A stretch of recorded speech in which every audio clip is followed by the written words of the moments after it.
రామ్ గోపాల్ వర్మ అని ఒక ఆయన్ని ఇంటర్వ్యూ చేశారు. ఆయన అడిగారు, ఏమండి రామ్ గోపాల్ వర్మ గారు, మీరు దేవుణ్ణి నమ్ముతారా? ఏ దేవుణ్ణైనా నమ్ముతారా? ఆయన అన్నాడు, నేను అసలు దేవుణ్ణి నమ్మనంటే. ఏదో కొంతమంది దేవుడు ఉన్నాడని నమ్ముతారు, సరే వాళ్ళ నమ్మకం వాళ్ళకు ఉండి ఉండొచ్చు, కానీ నేను మాత్రం దేవుణ్ణి నమ్మనండి అన్నాడు. ఆ యాంకర్ అడిగాడు, ఒకవేళ దేవుడు ఉన్నాడని నమ్మితే, ఒకవేళ నమ్మాల్సి వస్తే ఏ దేవుని నువ్వు నమ్ముకుంటావు? అమెరికాకి వెళ్తే పలానా దేవుడు అంటారు, ఆస్ట్రేలియాకి వెళ్తే పలానా దేవుడు అంటారు. ఇక మన భారతదేశంలో దేవీ దేవతలకి కొరత ఏమి లేదు. ఇట్లా ప్రపంచ దేశాల్లో కొన్ని కోట్ల మంది దేవుళ్ళు ఉన్నారు కదా. ఒకవేళ దేవుడు ఉన్నాడని నమ్మి నువ్వు నమ్ముకోవాల్సి వస్తే ఏ దేవుని నమ్ముకుంటావు అన్నారు. ఆయన నవ్వుతూ అంటాడు, ఇందులో కక్కుర్తే ఉందండి.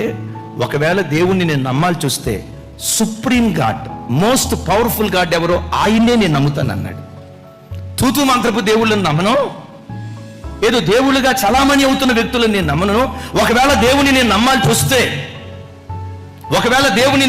వస్తే మోస్ట్ పవర్ఫుల్ గాడ్ ఎవరో ఆయనే నేను నమ్ముతాను అన్నాడు. సరేనయ్యా, మోస్ట్ పవర్ఫుల్ గాడ్ని నువ్వు నమ్ముతావు, నేను కాదంట్లా. ఇంతకీ ఆ మోస్ట్ పవర్ఫుల్ గాడ్ ఎవరు అన్నారు. ఆయన నవ్వుతూ అంటారు, ప్రభు అయిన యేసు క్రీస్తు ఈ సర్వ సృష్టిలో most most most most most powerful God. ఈ చిత్రం తెలుసా?